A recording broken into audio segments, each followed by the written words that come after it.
Il y a quelques jours, j'ai échangé avec une amie qui souhaite se lancer en freelance dans le no-code. Et je me suis vraiment énervé car la manière qu'elle avait d'aborder son lancement en freelance était complètement à côté de la plaque. D'ailleurs, les conseils que je vais vous donner dans cette vidéo s'appliquent à n'importe quelle activité, que vous soyez dans le domaine du no-code ou pas, que vous soyez recruteur, que vous vendiez des insectes sur le marché, peu importe. Les conseils que je vais vous donner, vous allez pouvoir les réutiliser dans votre cas à vous si vous vous lancez en freelance. Car au fond, on va répondre à la question comment est-ce que, lorsque je me lance, je peux m'assurer qu'il y a bien un marché qui existe. Et quand je lui ai posé cette question, elle m'a répondu qu'aujourd'hui, 50 à 60% des sites n'ont pas besoin de dev. Que près de 500 000 sites qui se lancent aujourd'hui en France n'ont pas besoin de développeurs. Alors, quand elle m'a dit ça, je me suis un petit peu énervé car le fait de raisonner en pourcentage et en statistiques, c'est vraiment la pire chose à faire. C'est comme ça que raisonnent les consultants qui font des PowerPoint qui n'ont jamais vu un client de leur vie. Et le fait de raisonner en statistiques, ça vous décorrèle complètement de la réalité. Petite précision, je ne parle pas de statistiques de manière générale, je parle de raisonner à base de statistiques lorsqu'on lance une activité de freelance, une activité d'indépendant. Voilà, je n'ai rien contre les statistiques de manière générale. Donc aujourd'hui, je vais vous donner 3 solutions, 3 pratiques pour valider votre marché et trouver vos premiers clients. C'est parti.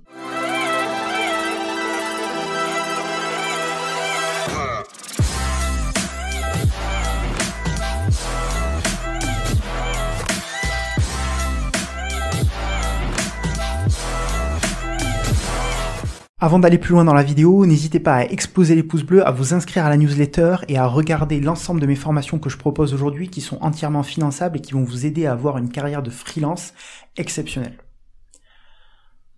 Pourquoi il ne faut pas raisonner avec des statistiques? Déjà, il faut se demander qui est à l'origine de ces statistiques-là. Si une solution no-code fait une étude sur l'impact du no-code dans le monde, vous pouvez être sûr que les stats vont être aux avantages du no-code. Donc c'est du bullshit. L'impact en plus que va avoir ces statistiques-là sur vous, c'est quoi? C'est de l'arrogance envers le fait qu'il existe un marché. Vous allez en être convaincu.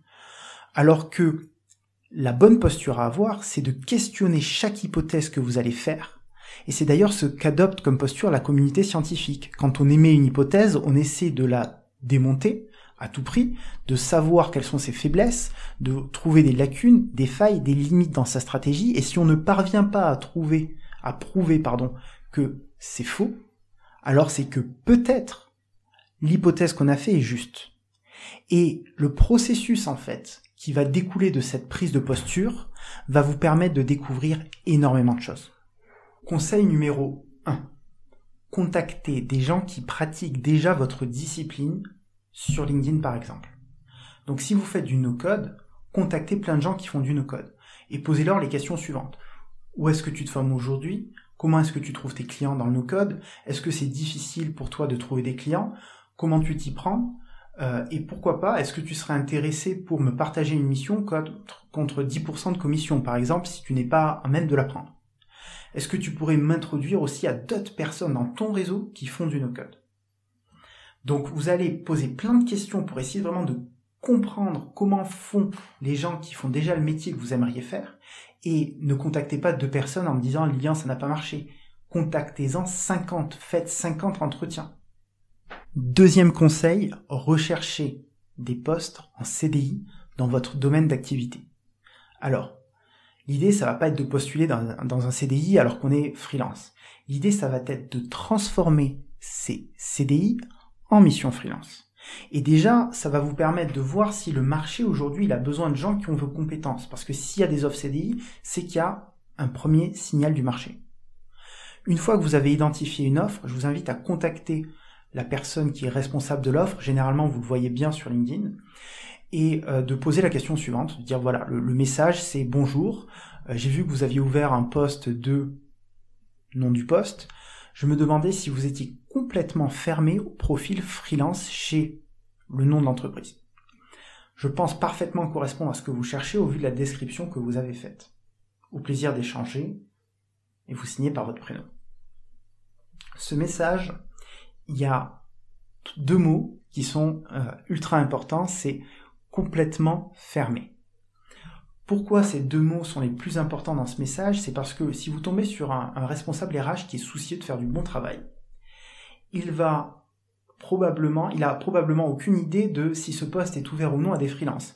Du coup, s'il répond oui, on est complètement fermé, il se ferme des options. Et personne au monde ne souhaite se fermer des options, à moins d'être sûr à 4000% des conséquences de cette décision.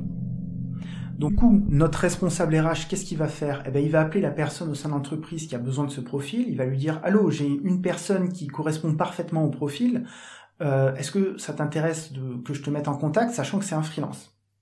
Qu'est-ce qui va se passer dans la tête de Robert? Il va dire « Ok, ça fait 3 mois peut-être qu'on cherche une personne et qu'on ne trouve pas. Peut-être qu'il serait temps de s'ouvrir à des profils freelance, surtout si cette personne correspond parfaitement à ce qu'on recherche. » Donc, qu'est-ce qu'il va dire Robert au RH? Il va dire « Ok, envoie-moi son CV pour voir. » Et donc, le RH, il va vous recontacter à vous, il va dire « Hello, est-ce que tu peux m'envoyer ton CV, s'il te plaît ?» Avec plaisir, mais bien sûr que je vais t'envoyer mon CV. Et donc là, c'est l'apothéose. Vous allez non seulement valider le marché en trouvant des offres d'emploi, mais en plus, vous allez peut-être trouver une mission en freelance. Donc, je vous invite, encore une fois, à ne pas faire ça sur un CDI, parce que c'est quand même quelque chose qui n'est pas évident, parce que généralement, si on recrute en CDI, c'est que, il y a une perspective de long terme, mais contactez 10, 20, 30, 40, 50 offres d'emploi que vous allez pouvoir trouver sur LinkedIn ou sur d'autres plateformes. Troisième conseil, créez un profil Malt et LinkedIn optimisé en présentant votre activité, dans notre cas précis, dans le code. En utilisant vos compétences, vos expériences et en écrivant une description qui suit une structure attractive. Je vais vous donner un exemple de structure que je conseille à tous les participants de ma formation. La première partie, ça va être d'interpeller votre lecteur. Vous avez besoin d'un développeur no-code. Vous avez besoin de réaliser ABC. La deuxième partie, ça va répondre à la question « Qui suis-je ?» Là, l'idée, ça va être d'être synthétique, on va pas raconter sa vie depuis l'enfance, on va peut-être mettre en avant un diplôme notable, vos expériences, le nombre d'années d'expertise que vous avez. N'hésitez pas à citer quelques clients prestigieux avec lesquels vous avez travaillé. Ensuite, pour le cœur de votre description, je vous invite à adopter une structure de copywriter qui est de faire une liste des fonctionnalités quelque part que vous proposez, des services que vous proposez, d'en lister aussi les bénéfices et les risques associés au fait de ne pas adopter ces solutions.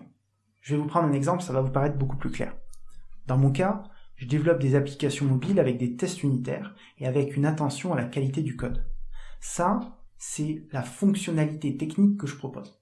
Le bénéfice de cette fonctionnalité, c'est que votre application fonctionnera comme défini dans le cahier des charges et elle sera durable à travers le temps et facilement maintenable et évolutive. Le risque, cette fois-ci, de ne pas adopter cette stratégie, c'est quoi? C'est vos utilisateurs ne seront pas contents s'ils se retrouvent face à une application qui est remplie de bugs. Vous voyez, on part d'une fonctionnalité, on en tire les bénéfices, mais aussi les risques de ne pas adopter cette fonctionnalité-là. Ensuite, vous pouvez conclure par ce qu'on appelle un appel à l'action, une invitation à vous contacter en précisant votre mail ou encore votre numéro de téléphone. J'espère que cette vidéo vous a plu. N'oubliez pas, nos formations sont entièrement finançables, CPF, fonds d'assurance formation pour tous les entrepreneurs qui sont en entreprise individuelle, micro-entreprise, SASU, etc.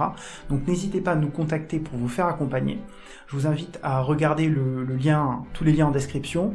Si vous souhaitez rester sur du contenu gratuit, on a une superbe newsletter avec plein de conseils pratiques comme ceux que je viens de vous donner aujourd'hui.